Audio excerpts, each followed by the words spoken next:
Sonic Movie Show is a weekly show that you could find on a variety of podcast services. Keep up with us by following our Twitter at Sonic Movie Show.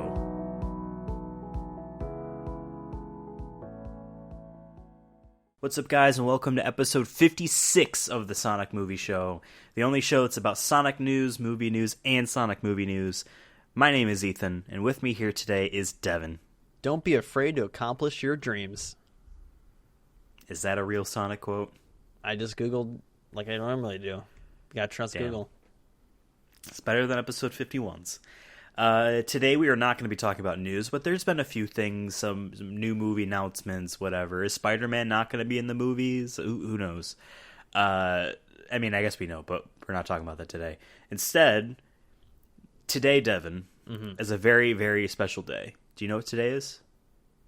It's the end of fucking Halloween.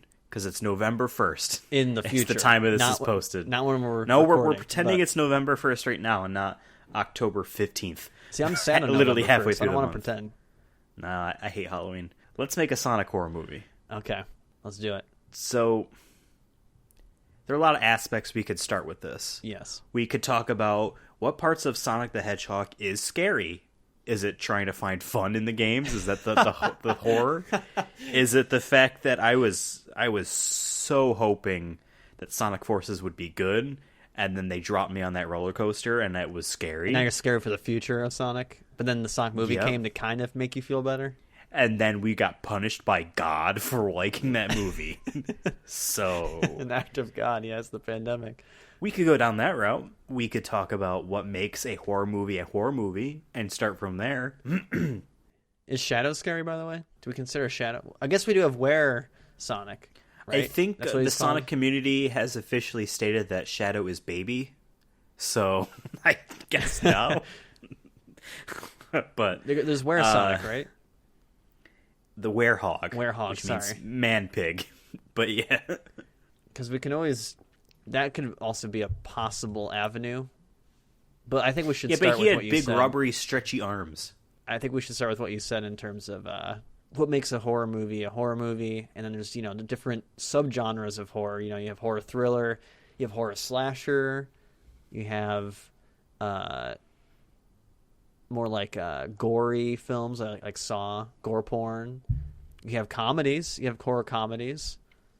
You have Shaun of the Dead. I'm trying to think what else there is. So many subgenres you could argue. Horror dramas. So I guess we should start with horror mentaries. Overall, though. I think what Sonic's, and I'm actually being serious now. Okay. The aspects from the game that always give, if you were to examine it through the lens of a reality, if that was real and what that means, what would make it the scariest to me is a sense of existential dread, of worlds created out of insurmountable obstacles that must be overcome with immense acrobatic feats. And requiring you to move at such intense speeds that it's hard to maintain your sense of sight on what's ahead of you, your future, and you fall into a pit of spikes and all your rings go away. If anything, Sonic, visually, is the epitome of, or the equivalent to, what life is, except you don't see the obstacle course necessarily in real life. No. You see yourself from a side view angle, never quite seeing what's ahead of you until it's too late. And then a robot fish comes out and eats you. Yeah, and you lose all your money. And you lose all your rings. No, but if we were to pick something about what makes Sonic scary, I would say everything in the world wants to kill you. There is nothing positive besides money. Yeah. Rings, power. A lot of Sonic has to do with is power too. Chaos Emeralds. So maybe we have to touch into that. Power is scary when it's in the wrong hands. Such as Shadow the Hedgehog and Eggman. Dr. Ivor Robotnik, a.k.a. Eggman. An Eggman is scary as a concept. If you just pull like a literal man who's made of an egg. Like that'd be. He's not made of an egg. I know. I'm saying like just hearing the word Eggman. Yeah, like that's scary. Possibly. To be honest, I kind of think of Egghead, which you would call like a dorky scientist. Humpty Dumpty. He fell down that wall and he died. Then they put him back together. Was that supposed to be or a metaphor? They couldn't put it. Was that supposed to be? Was there supposed to be a metaphor I was supposed to learn from Humpty Dumpty? I don't know. But the ashes we all fell down was like the plague, the Black Plague. Yeah. So I don't know. We need to make one up for COVID. I'm sure there's plenty of content on that already. Like people making. What's the one TikTok that is the most popular of 2020? I don't know, man. I'm not really on TikTok. Because I'm sure it's sad. You know what I mean? I'm sure it's like slight political activism memes. Like I've seen a lot of those. So Sonic's running a lot in these games. Yeah. And oftentimes he knows his objective, but it might not be within his grasp. It might not be accomplishable that day, for instance. He's starting in Green Hill Zone. He needs to end up in Scrap Brain Zone, for instance, right? But he's running through Green Hill Zone, and there are feats he must perform to reach his preliminary goal. And when he reaches his preliminary goal, if he has enough money, a giant ring appears, and if he jumps through it, he's endlessly falling in. I don't even want to call it hell. It's like a polygon hell. If you think like a especially in the first game, it's more of a. I think of because they show like the fish turning into a bouncy maze. It's a fish in the background. It's the CGI'd render of a fish that then morphs into a CGI render of a bird. And that just loops as a checkerboard pattern ad infinitum. While Sonic is always falling, while the world moves around, the world revolves around Sonic. Sonic's torment is what the world revolves around. And then he gets a giant diamond. And then he gets to move on. This is very lucid. Like, I meant like in a drug way. Like this I feel like we both watched Mandy. Like that's a horror film in a way. It's like a slasher horror. That's a Sonic film, yeah. So I feel like maybe Sonic's got to be like that, where you have to be on drugs to really like get the vibe. In Mandy, Nicolas Cage collects 7 dead cultist bodies, and he powers up into the fully bloodied state when he goes to kill the final man. Yes. That's his supersonic. So we should have Sonic turn into like Spawn or something. Like just like a... But if we examine it based off the face value, our movie's called Mandy, and our game is called Sonic the Hedgehog. So then if Sonic's our main character... Mandy, the dead wife, is also our main character. So then is Nicolas Cage Tails?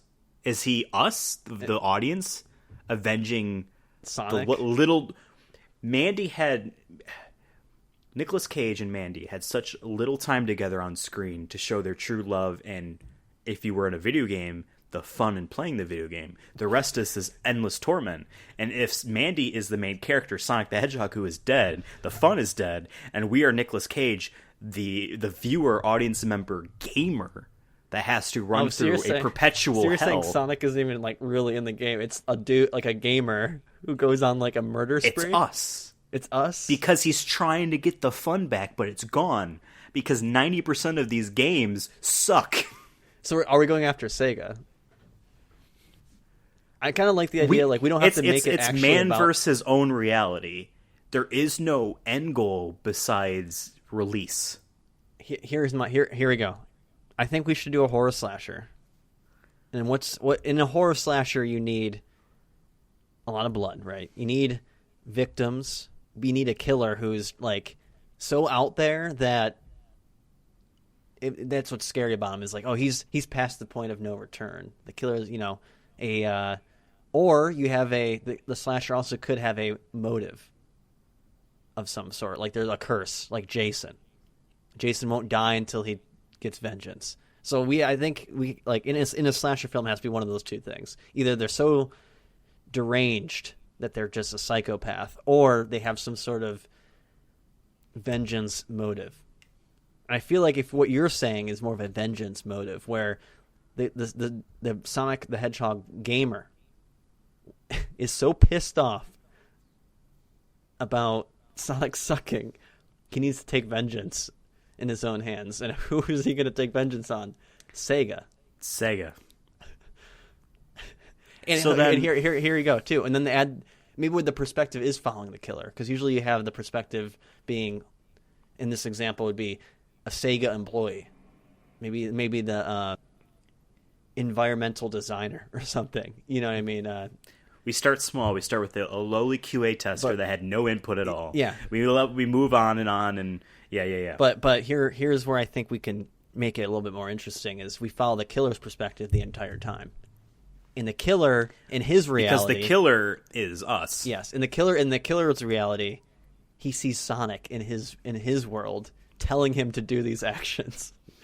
So Sonic's he's chasing the dragon. He's chasing Sonic. Sonic is like, aren't you sick and tired of playing the only good level, Green Hill Zone, and we need to move Sonic on. Forces? We need to move on. We need to take blood into our hands. Something. I don't know if I like that angle. I think I like the idea that you were playing Sonic the Hedgehog, and the fun is over. So the game's done. So Sonic you beat the game. You beat the game. No. Like, if the game is a metaphor for your life, and Sonic, like Mandy, represents the good, the fun, and Sonic dies by Sega's employees. Sega employees come and they kill Sonic, and you were just a gamer. Trying to have fun. So Sonic. I need to know what reality we're in. When Sonic dies, we're not going to answer that in the film. This is something that in the director's commentary release on the Ultra HD Blu-ray in 20 years, we might give a hint to one side of the forum debates than the other. So let's pretend I'm the gamer in your plot. I see Sonic die at the hands of Sega, and when like the audience really doesn't know if this is in the video game world or in his reality. Like, we leave it kind of like open, like almost like a dream state where he sees Sonic maybe like getting choked out by Sega executives. There is a still, an image, a frame, a scene in Mandy that I think sums up what the feeling of this experience is supposed to be. And it is the classic shot that they always like to show of Nicolas Cage in a car. His face is blood. Yeah. His face is blood. Uh-huh. And he is derangedly smiling or just, face open. Yeah. Eyes wide open. There's like 5 emotions all into like one facial expression. And there's pain in that emotion. There's loss. There's love. You only get love with the acknowledgement that loss follows it eventually. We lost Sonic. We lost the love. This is what we're left with. Which is raw anger. Okay. I just need to know, like, I'm trying to think of this visually. Like, I like the idea. I'm just trying to, like, how are we going to put that on the big screen? What I'm saying is, after 15 minutes into the movie, the fun is Sonic is like maybe 80 seconds. He dies really quick. The opening credits are still happening. Like, it's a starring whoever. You know what I mean? Still, and he's dead. And let's frame it like our main character, an unnamed person. He will not be named in this movie. Okay. Because, again, if you give someone a name, then maybe it's not you then. Unnamed person isn't necessarily able to prove to himself that Sonic's death was at the hands of Sega by its employees, but he's hell-bent on that idea. Because the fun is dead, and who fucking makes the Sonic games? Sega. It ain't Jim down the street. It's Sega. So clearly Sega killed Sonic because Sega killed the fun. And then he goes, he needs to have some sort of clue, something that so he can go from victim to victim. You know what I mean? Maybe he gets an email from Sega saying, "Hey, thanks for playing Sonic Forces. Can you give us your feedback at this email address?" And like maybe he gets a connection that way. It's Sega's 60th anniversary. Click here to redeem your Nights into Dreams Steam code. If you click any of the other platform buttons, you don't get a Steam key. I clicked the PlayStation button because I figured it would give me the PS3 HD version of that game that I think exists, and no, so you just don't get the game. Like, oh, why'd they put those buttons there? So he gets an email like that, a Sonic Forces survey. Something like that. Or he follows maybe he sees on Twitter or something. He only follows Sonic people on Twitter. Basically the Sonic Movie Show's feed, Twitter feed. But something like that where like he DMs them and says, "Hey, I really liked Sonic Forces. I would love to meet you." Like, I don't know how that would work though. No, I'm thinking is if we go back to that survey email. Yeah. At the bottom, at the bottom of emails, of newsletter emails where it's like unsubscribe or blah, blah, blah, there's like a click here for more info on the ethics of how we do this, whatever kind of bullshit. Yeah. We'll fucking make it make sense. You click that, and it's an About Us page that has the complaints, inquiries, questions hotline, which is a phone number, which then he can redirect by calling the operator, which then leads him to the address of that building. Why can't you just Google, like, Sega headquarters? Because Sega headquarters, as he knows, is in Japan, and he's in Canada, Devin. Oh, he's he's definitely Canadian? I like to imagine that Mandy is X-Men Origins Wolverine before he gets taken out of Canada. So... Yeah, he's like near the border of like Seattle and was it Vancouver there? Like he's just like he's a Canadian, but like Vancouver's on the left side of Canada? Yes. Vancouver is like directly What? I want to say like 100 miles from Seattle. Someone can fact check me, I'm pretty sure. Huh. I always thought Vancouver was in the north. No, it's on the Whatever. left. Just like how Washington. Seattle is the top left of our country, I always figure Vancouver was the top left of their country. Actually, it's Alaska is the top left of our country. Yeah, they didn't even want us to buy them. In any case, he can't go to Sega headquarters. Okay. But he can go to Sega of North America's just QA office paperwork, localization. You know what I mean? This is a giant mega corporation. We have smaller facets of it that are just there to regulate the company. It's in, one of these kinds of buildings. It's in Irvine, California. Sorry. Irvine. Jesus. California. So, like, if we have them in, like, Vancouver or something, that's just going south. Sega of America, yep. So he takes a trip down south. Okay. Do we want him to go to Green Hills, Montana? Does he take vengeance on what he thinks is James Marsden? And we find out the end of the movie was like just some random cop in Montana. A town there happened to actually be a town in Montana called Green Hills, and he kills a cop there. Jesus, that's like his first. Can he hate the Sonic movie? Like he has to like. He's like that was the last straw. Could that like because this is not what Sonic is. Sonic is about the gameplay and Shadow the Hedgehog and Amy Rose and Cream the Rabbit. He's one of those Sonic fans, I love all Sonic fans. Some of you. He makes a stop down to Montana because he's like. Which is funny, is that's really not on the way, but sure. No, it's definitely diagonal. Because he's never entered the United States of America. Oh, okay. All he knows. That's even worse. This plot's getting so deep, dude. All he knows about America is what he's seen in the Sonic movie. So he thinks everything's San Francisco and Green Hills. All he ever consumes, period, is Sonic the Hedgehog. So the Sonic movie is his only taste of the United States. So he gets on a plane and says, goes to the airport and says, "Do you have any that take me to Green Hills, Montana?" And they're like, "No, but we can take you to Billings." Yeah, Montana. He takes him there. He rents a cab. Whatever he does. No, you don't rent a cab. He rents a car.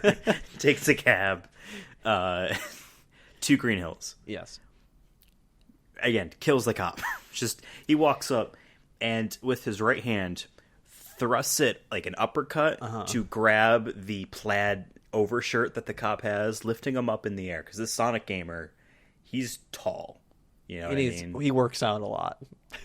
Because all he fucking does is run. Like Sonic. And he lifts him up. And his left hand, he reaches back and kind of like flips out, rolls out, but effortlessly kind of like, you know, momentum carrying, rotating it. It's just an axe. Yeah, I have a different idea. Slightly different idea for... Okay. What, are they getting coffee or something? I still like the idea of like somehow Sonic, like in his eyes, Sonic is there or whatnot, but maybe since he loves Sonic so much, he becomes the werehog, like to him. And that's like where he like he's always looking for blood, but like when he's doing the killing, in his eyes he becomes the werehog. So like he thinks he has claws. Maybe he sharpens his nails or something. Oh my god. So like when he murders, he murders in a very beast way. Like a werewolf. But he's like, "No, I'm a werehog." Like we got to make that explicitly clear. It's not a werewolf. It's a werehog. So you really do want to have Sonic being shown on screen as if like a figment of his imagination? Because maybe werehog. Okay, fine. My whole angle with this, maybe when we go into first person in his mind, that's what I'm saying. His arms are the werehog. Yeah, like he sees hair on his arms, but obviously it's not reality. My whole interpretation of how we want to go about this is the movie is going to be titled Sonic the Hedgehog, because of course.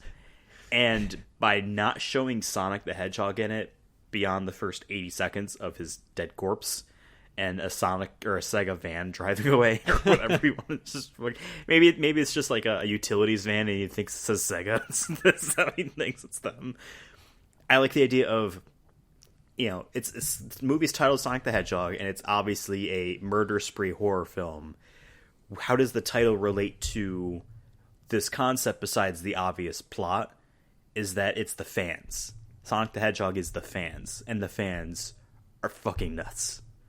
And that's the angle that I'm going with. Okay, I can kind of see that. I just want him to like have a little bit more to his derangement, because I think because if we're doing this to a wide studio audience, if we have like the non-Sonic fans watching this movie, they might not pick up on that. Like the fans are the bad necessarily. Like I still want there to be like some sort of monster to it, in a way.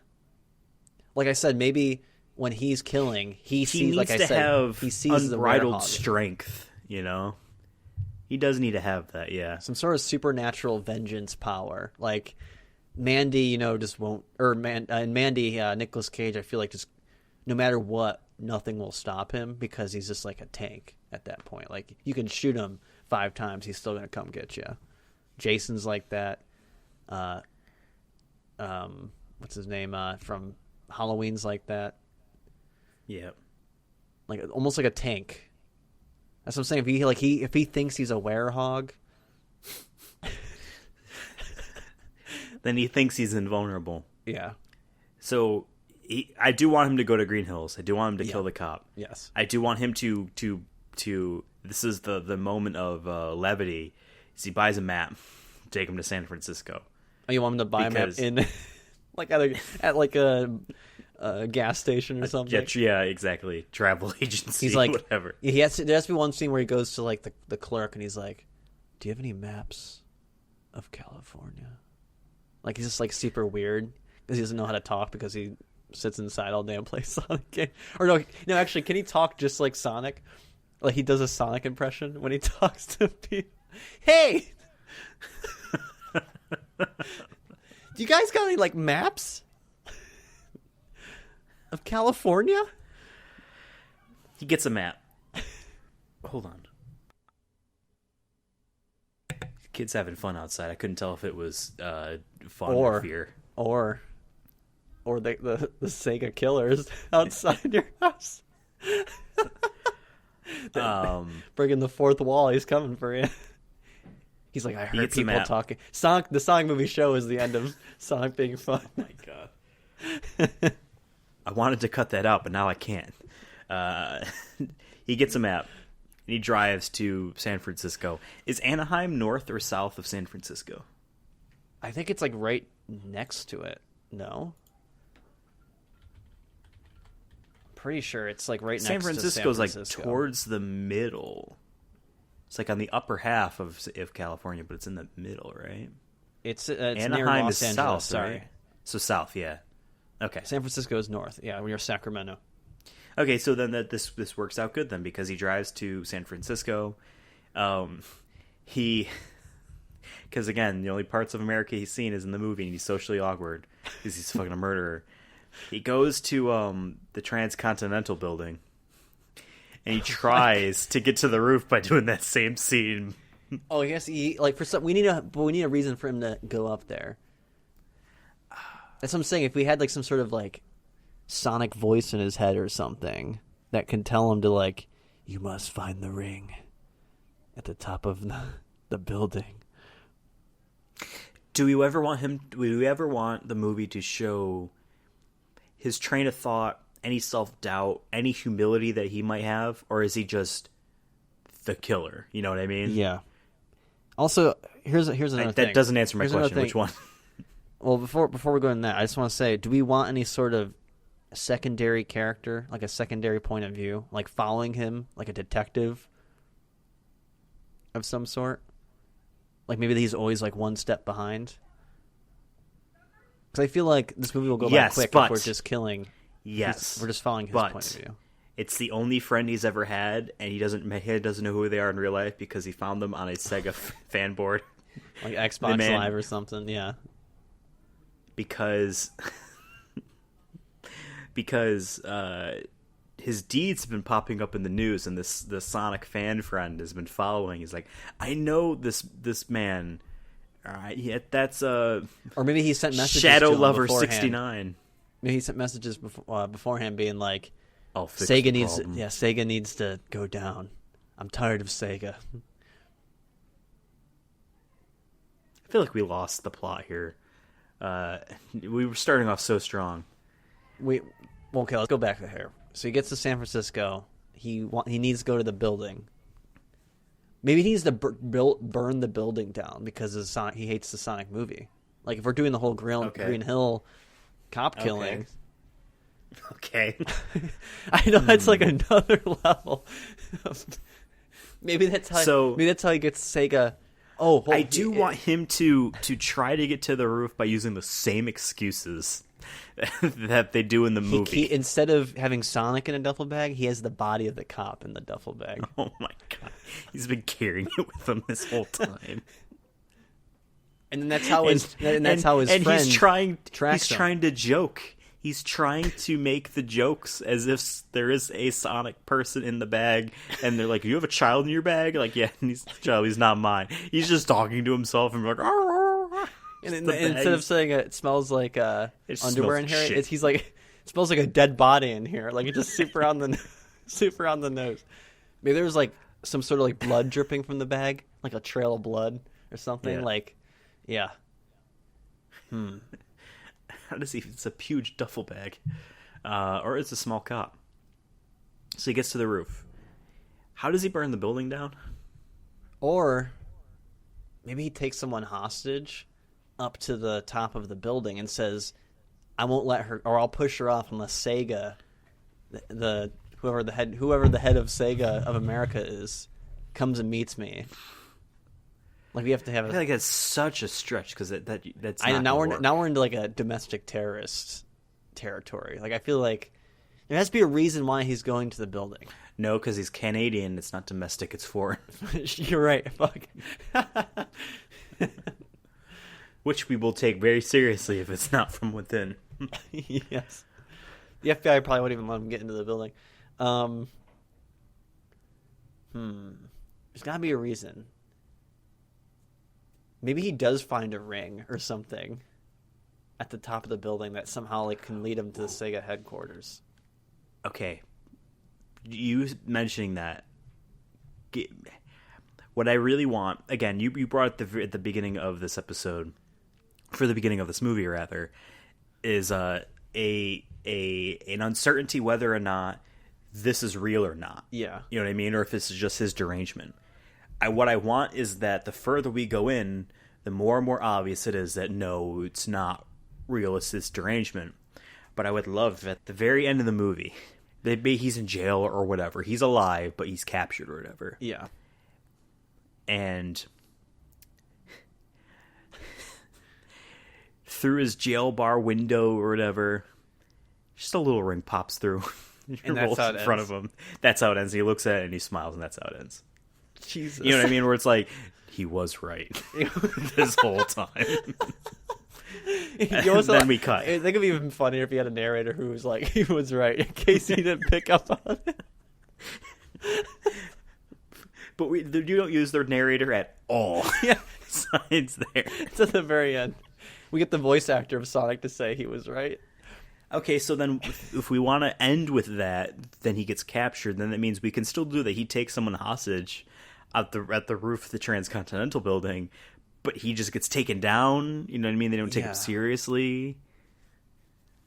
This also isn't really all that scary anymore. It's more of just watch a psychopath try to do something. Yeah. He can't.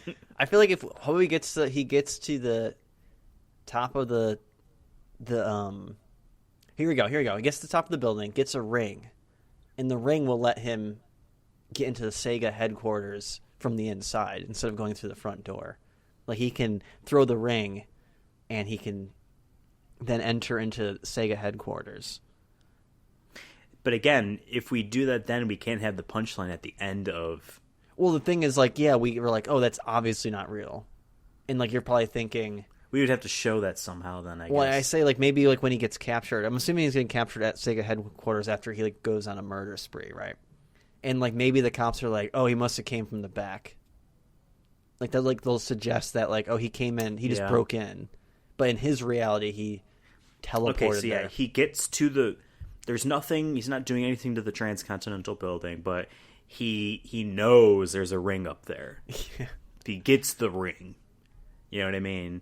Then we drive further south to Anaheim, you know, because he's like, where's... I guess he... No. We already established that he knows that it's in Anaheim, California. So he does go there.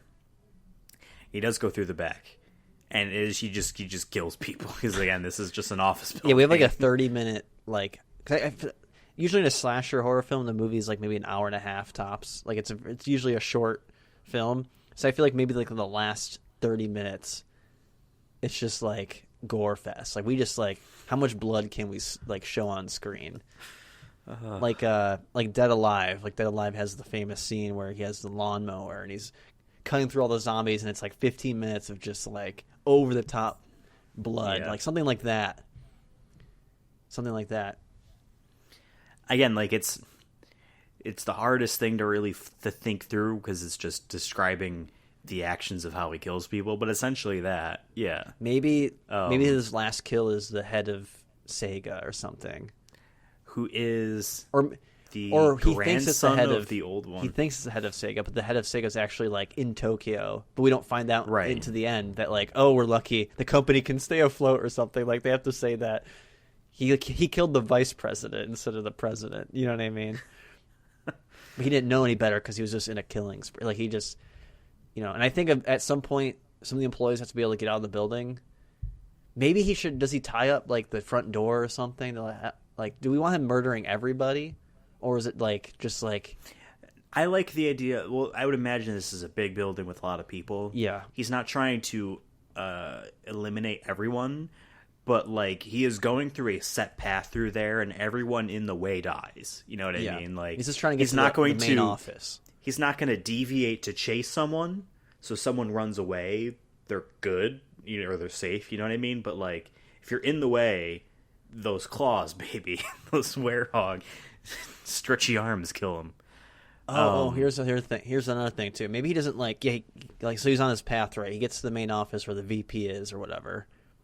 But let's say the VP is in the president's office. So that's another reason why he thinks it's the president, right?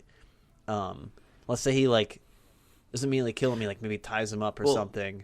And then while while everyone's running away, maybe calling the cops. Before the cops get there, he wants to tell his reasonings why he's there. And maybe he at one point just gets blood or something and draws Sanic on the whiteboard or something. Oh my god! He's like, "Do you know why I'm here?" He's like, "Sanic." He's like, "No, because you murdered Sonic." You murdered Sonic. He's like, "What are you talking about? We're literally in the development of Sonic Adventure remake." And when this movie comes out, of course, they drop Sonic Adventure remake too. And they kill Sonic at the end.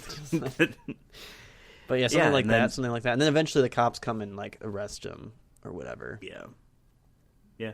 I also like the idea of him just assuming that the Sega building is just there and that there isn't, the actual main headquarters of the company in Japan. Yeah. You know what I mean? I want to kind of not I guess you could say John Wick was kind of like that, where he takes out one domino, and then all the other dominoes need to go too. So but now I feel like I don't want to do that too much because I don't want it to make it seem like he's a good guy because he's not. We want to make sure audiences are aware that this is wrong.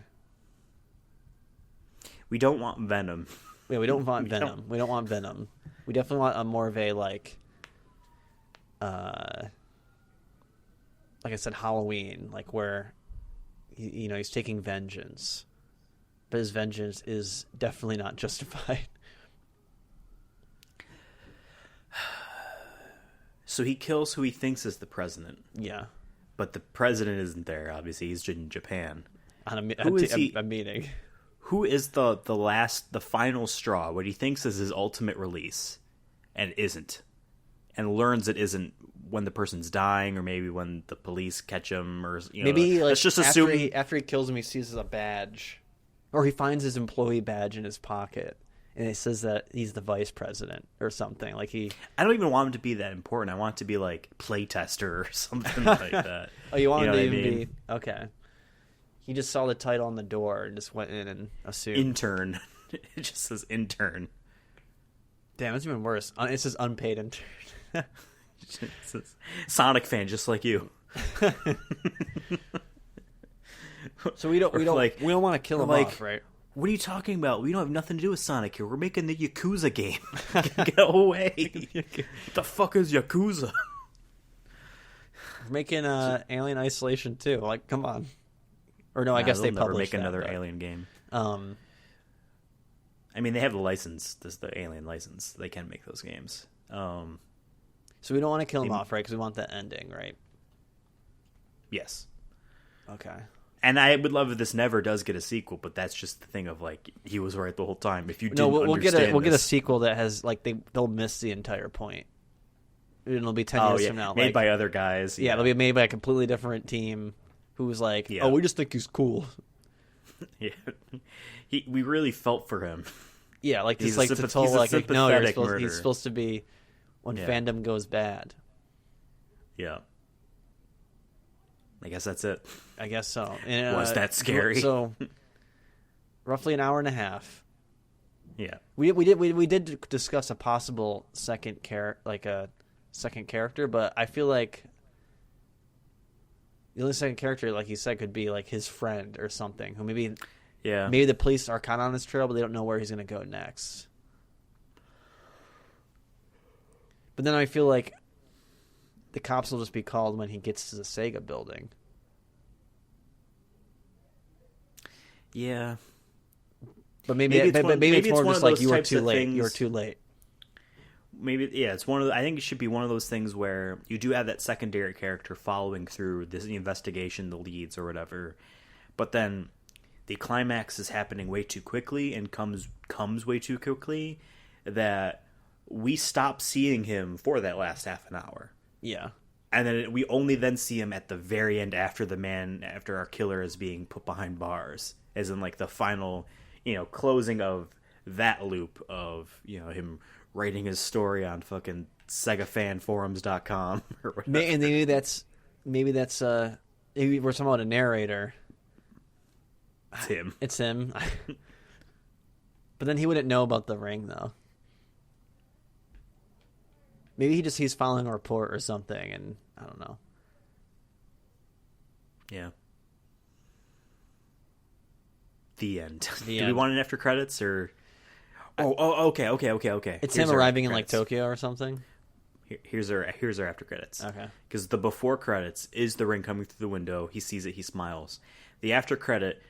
It goes back to him smiling, and then the narrator says he was right the whole time. If you didn't put that together, then it goes because then that's almost funny. And then make sure it says like we also don't condone violence. Please this is a movie. This is an act of fiction. Yeah, so like it cuts back to credits and then pops in to say that. And then it goes back to credits, and then it pops back up to say, and the Sonic movie 2020 wasn't bad. Yeah, it's fine. It was an okay movie. Like, come on, enjoyable. Yeah, it's all this is texted out. It's like just a train of thought. It's not even like grammar's not correct on it. It's just a long train. Then it cuts back to credits. Then it comes back to me like, and yes, some of the games are mostly fun. Like you could find the fun. You don't need to like. It's not like literally just Green Hill Zone, and then that's no fun anymore. Like you could find. You're fun. It takes effort, but that's what that's what's important about life. You know what I mean? Then it's over. Yeah, this turns into like a whole comedy at the end. Just and then be like, you actually like this shit? Just something like where it's just like, what, you like slasher films? And then it so much gives better you ones. It gives you a post movie survey that has the same links at the bottom. Oh no! You could take. Oh no! Yeah. Did you watch this on an airplane? So yeah, that was quite the movie we made. I like the idea of it being titled Sonic the Hedgehog. If you have a different movie, I was gonna say, could you even call it Sonic? Just Sonic, because I feel like a good horror movie has to have just like a straight title like that. Just for a slasher, where it's just like, it's Halloween. It's Sonic. Sure. Green I feel Hills. like Sonic the Hedgehog is also the same, but sure. Hedgehog. Just call it Sonic. Hedgehog. Werehog. Death of the Hog. Death of the Hog. Sega killed the Hedgehog. So that was that movie. Other movies in real life happened, though. Mm-hmm. Some of us watched some of them. Some of us listened to things. Some of us played other things. What have you been watching, listening, playing, dancing to, crafting with needle and thread? Parcheesi? No, a couple episodes ago at this point, if anything, since we're recording this a little earlier, I probably have watched more at this point, but I've been watching my horror movies from my little list I made. So far, we've watched, Cat People? That was good. Trying to think what else we've watched. Silent Hill, but if you're listening to every episode, you've already heard our thoughts on that. The Blob, 1958, two. I literally just made up that number. It might be 52. Trying to think what else. The Blob. But I've been posting them all on Twitter in like a thread, so if you really want to see my thoughts on some of them. But I've been watching those. But I've been mostly focusing in terms of video games on Mortal Kombat 11, trying to grind a bunch of towers. There's I only have like 4 or 5 trophies left. Maybe by the time this is up, I might have already platinumed it, hopefully. But We'll see. I still the hardest one that's going to be in my way, and I'm waiting to do it last, just because I guess make it easy for me, so I'm not just kind of like giving up. Is I have to do all the tutorials, and there's some combos, like I said, I think to you privately, they're really tough, and I'm hoping that once I grind out all the towers and whatnot, all the grinding stuff, that like I can just really focus on that and take my time with those and not get too frustrated. See, at the very least, though, because there's no win 300 ranked matches, it's actually doable. You know what I mean? Like you can guide it. The one trophy is do 250 towers, and like there's some towers that are only like fight 2 people, fight 1 person, but there's some that are like fight 10 people, 10 matches, and like that can be a while. Luckily, there is AI on there. So, like, there's some that are a little bit hard for me, so I'll have the AI do it and then give them, like, power-ups or whatever. So that's cool. And then also part of that grind is I have to unlock, like, intros and victory outros. And the only way to do that is to do a certain amount of fatalities on a character in the first match of a tower. So, like, it's like one of them is, there's, like, the crypt in Mortal Kombat 11, where it's basically where all the loot boxes are, I guess you can call them, but they're not really loot boxes, more just unlockables that you can get. And there's like one area where there's a bunch of like pikes, I guess, where you put severed heads on, and there's like numbers on them, and all of them are like out of 25. And basically, like I said, you have to kill that. You have to do a fatality on that character 25 times, but they have to be the first character in a tower. Oh. But it's like a very specific thing. So like what I've been doing is I saw like what characters have been doing it the most, and I did one for Johnny Cage. I finished that. So basically you get a severed head after you do 25 fatalities. You put the head on the pike and you get unlockable, and that unlocks intros and outros. You also can do character towers, which unlock intros, but they don't unlock outros, I believe. So like I have to, because one of the trophies is get 5 outros, so I have to grind for the head. So, and that doesn't go towards my tower things. You have to complete the tower. So it's a lot of just like specific grinding. Yeah. It's fine because I'm actually like trying to learn new characters, and I'm like, okay, might as well sit here and just try to learn combos and stuff. So that's been, I guess, fun. The only other game I've been playing is Mario Kart. And that's right. Yeah, and so I'm doing either Mortal Kombat or Mario Kart. 2 MKs. I'm playing. Exactly. I had the same joke too. But yeah, that's it for me, really. So, on the same train of trophy hunting, long-time Sonic movie show fans know that I hunt PlayStation trophies. Whatever, I don't know why I said it like the that. Sega killer. And I like getting platinums. I have over 70, and my plan is 75 is going to be a milestone game, and it is going to be Final Fantasy VII Remake, which I beat earlier this year. We did an episode about it. You can go ahead and listen to that if you haven't already. But I haven't gotten to 75 yet, so I've been going through and platinuming random games throughout the year. Number 70 was the original version of Final Fantasy VII.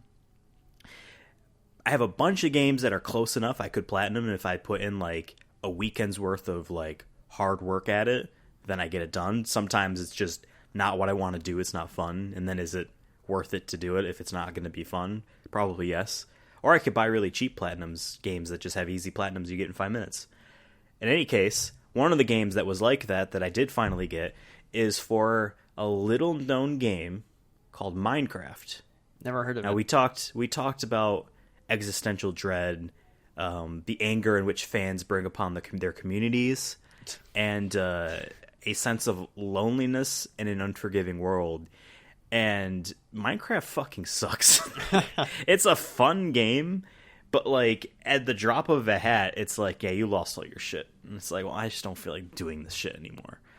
So I was trying to get all the trophies legitimately. I knew if I joined a friend's world and they had all the stuff set up, I could just trigger all the trophies. Like, oh, if it's, one of them is travel 500 blocks in one direction on a minecart, which requires building so many tracks. It's a long thing. If someone already has it in their world and I just sit on the minecart and go across it, I get it. But I wanted to play it and do it legitimately. And I got really close. I only had like maybe 4 or 5 left. There's a bunch of DLC trophies too. but I fucking fell into lava, lost all the good shit I had on me because I forgot that you lose your shit when you die, because I hadn't been dying in forever. And I'm like, fuck it, this world's dead to me, because I'd have to like start over even though I have shit. Yeah. So I found I use psnprofiles.com to track my trophies. Devin does on and off too, because it's a good resource. And I found a guy that basically just logged me into a world someone made that is an easy way to pop every single trophy in the game. It's like, press this button and it gives you the thing to do the trophy right here. Go over here, and it's just like, so I cleaned up and I got the platinum that way. Just doing that. But I'm like, so does it feel, it doesn't completely feel like a cheated, because I played it legitimately enough for 95% of it. That, like, yeah, the ones that I would never get because I'm too frustrated at this fucking game, I got it cheating. Sure, whatever. It's a platinum. And then to get myself a palate cleanser, I said, you know what? We predicted Sonic coming into Fall Guys, their Sonic Battle Royale episode. I'm going to play Fall Guys because I hadn't before, really. And I'm going into it now. And I unlocked the top half of Sonic. It cost me 5 crowns. And I got the crowns from the battle pass. You don't pay for anything like that. It's just the level progression in there. Well, there's no battle pass. On Steam or on PC, you do buy the game. It's like $15. Yeah, you buy the game. That's what I'm saying. But the battle pass itself isn't a thing you buy. Oh, I didn't. It's just there. When I've played it, I've kind of just like I just focused on just. Like, I don't even bother looking at the battle pass unless, like, the only battle pass I've ever focused on was like Apex Legends, because I'm like, oh, I actually like this game a lot. Like, when I'm jumping into a game like that for the first couple times, I'm like, whatever, let's just play the game. Yeah, but you don't buy. The only things you can buy are the purple coins, which you can buy. You can use to get some outfits on, but you can't buy crowns. But the battle, I don't want to call it a battle pass. I don't think they even say what it is. Progression track season. So yeah, Season 2's progression track has crowns in it. So I got 5 to get the top half of Sonic. I need another 5 before 2 days end, before I can get the bottom half of Sonic. So I've been playing that. I actually, before this recording, won my first match. There you go. I never won one. I'm really good at the hexagon game. I was like 5 layers up above everyone else when they all died. Damn. I'm really good at the hexagon game. But I only won one. So I've been doing that. And then as another palate cleanser, I popped into 2020's fad game of fall of 2020's fad game, Genshin Impact, a game that everyone will leave before January, except the people that got their hooks into it and then ended up spending a lot of money, and now they feel obligated. I still might try it and like not give now. Give it a shot. I'm in like a couple months. I might. It's like one of those games where I'm like, I have to like. It's free. Yeah, I'm saying like if I'm just like in a mood where I'm like, you know what, sure. Like once in a while, I'll just be like, I want to play this. So I think I'm waiting for. It wasn't a huge file size either. I got it downloaded in like 20 minutes. Okay, you know what I mean. It is a free to play gotcha game, as they call it. Gachapon is the name for those capsule machines. You'd find it like a Chuck E. Cheese, but in Japan they call them Gachapon. Yeah. Gotcha games are free to play games where it's like loot boxes, but for people, essentially characters. I play Fire Emblem Heroes on my iPhone. I'm rolling to get characters. There's nothing else to get. That's the things that you get are characters, right? There's plenty of games like that on mobile and whatever where it's gotcha games. This is one of those, but instead of like a poorly, no, I don't want to say poorly, a very simplistic RPG on phones, like a turn-based thing, it's essentially Legend of Zelda Breath of the Wild. Yeah. But with characters you can buy and unlock or whatever. You know what I mean? And what I will say about that is that I don't want to say that they failed, because I don't know if that's what they wanted to do, was to do Breath of the Wild. But the only thing that they have going for it in that style is the fact that the world is open-ended. You can climb anything because you have a stamina meter, and like you can glide from any height. You know what I mean? But besides that, there is no. I don't know, how am I trying to say this? The sense of wonder, excitement, and exploration is like gone. There is none of it there. It is really just like your objective is over here. Go there. Like, okay, well, in Breath of the Wild, like you decide what you want to do. You literally make a marker where you want to go, and then you can go there. You know what I mean? It's I'm kind of the opposite. Like, for me, I'm always in like I feel like I'm on a time crunch. That I'm just like, please tell me where to go, and like, what's the fastest way to get there and get whatever I need. But that's the thing, is that in Breath of the Wild, you don't have to do. I don't want to say you don't have to do anything, but like after the tutorial area, they tell you where the final boss is. He's in the castle. You can see it from here. You can go there and you can beat the game right now. If you're good enough, you know what I mean? It's a quest for courage in that sense. And your desire to explore comes from the very well-designed world layout of like, you can never see everywhere at once. There's always hills and interesting points of location and things always out of view, and it's always like, if I go here, I can see this shrine, this glowing blue shrine. I can go over there, and I know there's something good inside that's like a puzzle chamber, like a test chamber from Portal or whatever. It's this, a puzzle chamber, a singular one. I get a cool thing in there. On my way, though, because I had to walk around this thing or climb over, I see this other thing. It's all these little tiny micro exploration things that make it good for Nintendo Switches, kind of like drop in and out every 10, 15 minutes or whatever, kind of a thing.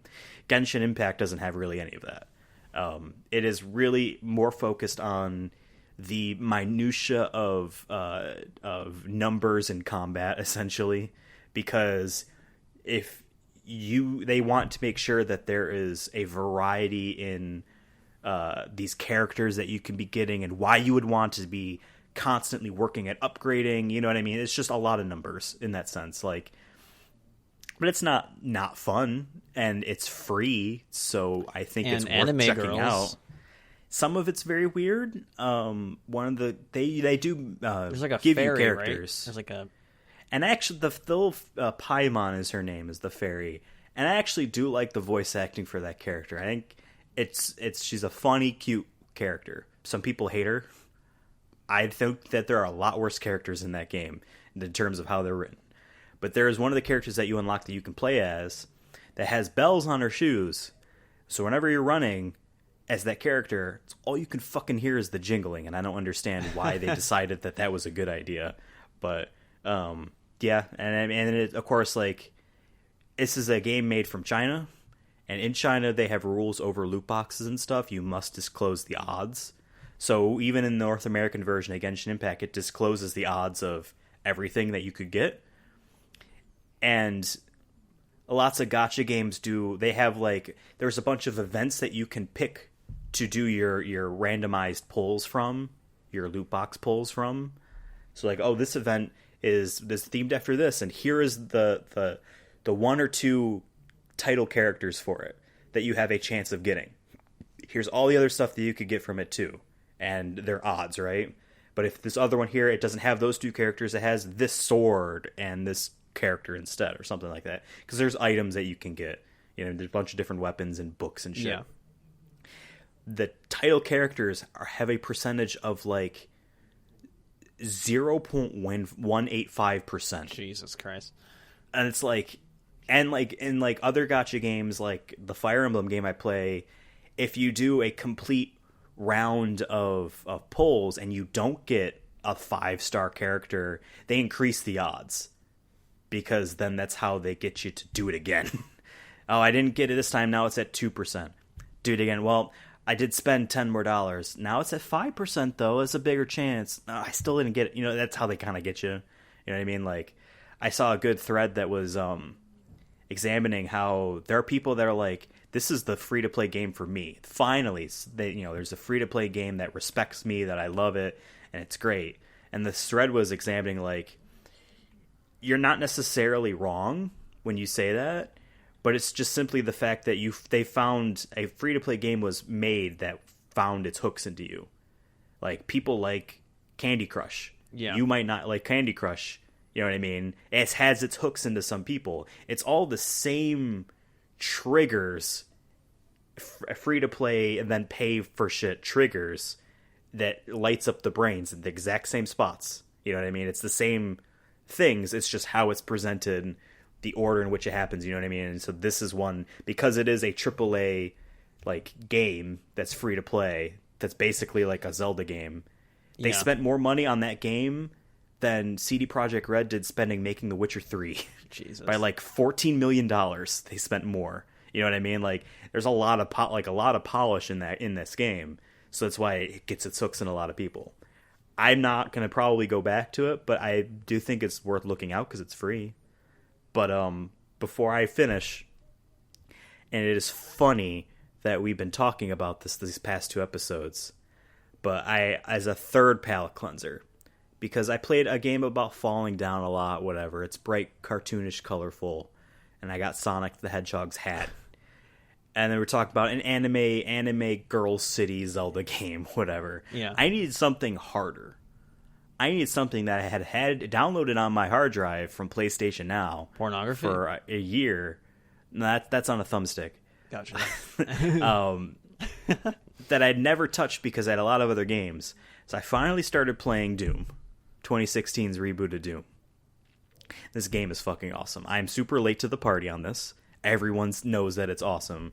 But I do think that this game deserves a lot of credit for not just being a return to Doom. Oh, it's fun because of the name kind of a thing. Like, everything in that game is pushing you to just keep moving, keep shooting, keep going.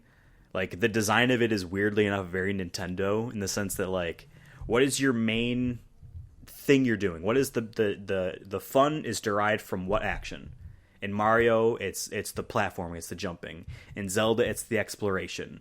In Splatoon, it's the this or whatever. So everything else about the game is about exemplifying and amplifying that thing.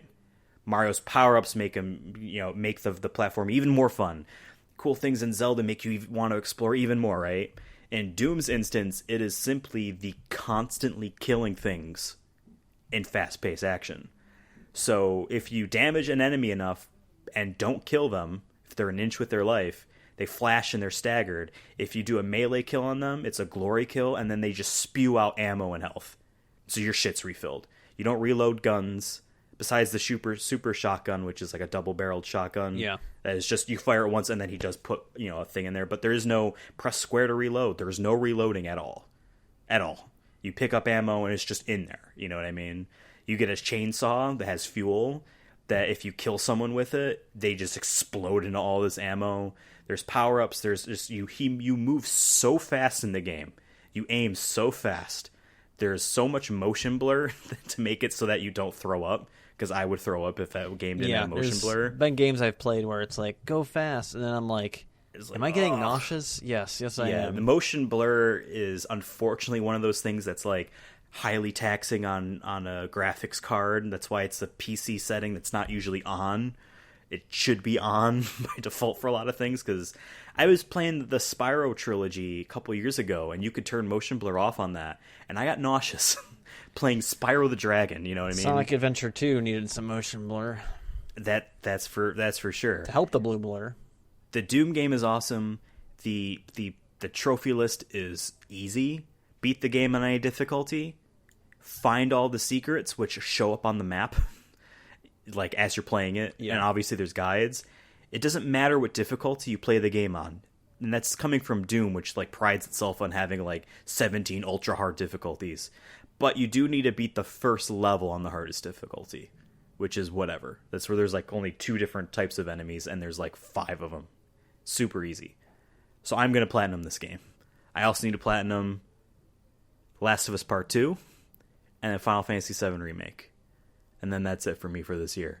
And then I'm going to disappear into PlayStation 5, and I'll probably be dead, so you might have to run the show by yourself for like forever. It would be forever if you're dead.